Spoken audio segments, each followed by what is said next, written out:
As a person who started my very public career at the age of 15, it came with a price. And that price was years of unsolicited advice.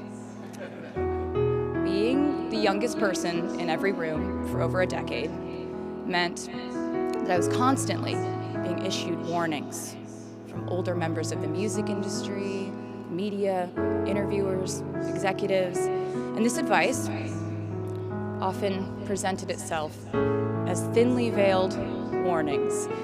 See, I was a teenager at a time when our society was absolutely obsessed with the idea of having perfect young female role models. It was all centered around the idea that mistakes equal failure, and ultimately the loss of any chance at a happy or rewarding life.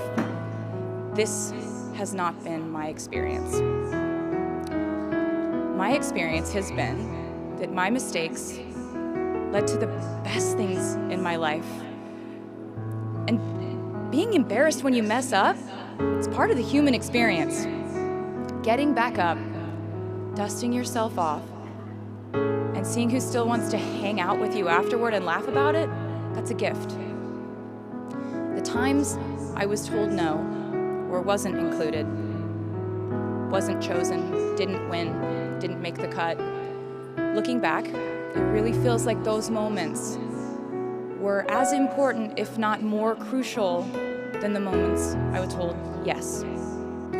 Having journalists write in-depth, oftentimes critical pieces about who they perceived me to be made me feel like I was living in some weird simulation. But it also made me look inward to learn about who I actually am. Having the world treat my love life like a spectator sport in which I lose every single game was not a great way to date in my teens and 20s. But it taught me to protect my private life fiercely. Being publicly humiliated over and over again at a young age was excruciatingly painful, but it forced me to devalue the ridiculous notion of minute-by-minute, ever-fluctuating social relevance and likability. I know I sound like a consummate optimist, but I'm really not. I lose perspective all the time. Sometimes everything just feels completely pointless. I know the pressure of living your life through the lens of perfectionism. In your life, you will inevitably misspeak, trust the wrong person, underreact, overreact, hurt the people who didn't deserve it, overthink, not think at all, self-sabotage, create a reality where only your experience exists, ruin perfectly good moments for yourself and others, deny any wrongdoing, not take the steps to make it right, feel very guilty, let the guilt eat at you, hit rock bottom, finally address the pain you caused, try to do better next time, rinse, repeat. And I'm not gonna lie, these mistakes will cause you to lose things. I'm trying to tell you that losing things doesn't just mean losing. A lot of the time, when we lose things, we gain things too. Now you leave the structure and framework of school and chart your own path.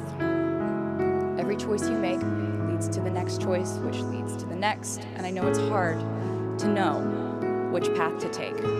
There will be times in life where you need to stand up for yourself. Times when the right thing is actually to back down and apologize.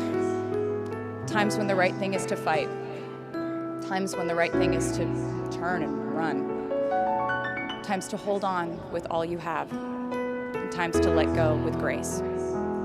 Sometimes the right thing to do is to throw out the old schools of thought in the name of progress and reform. Sometimes the right thing to do is to sit and listen to the wisdom of those who have come before us. How will you know what the right choice is in these crucial moments? You won't. We are led by our gut instincts, our intuition. our desires and fears, our scars and our dreams. And you will screw it up sometimes. So will I. And when I do, you will most likely read about it on the internet. Anyway, hard things will happen to us. We will recover.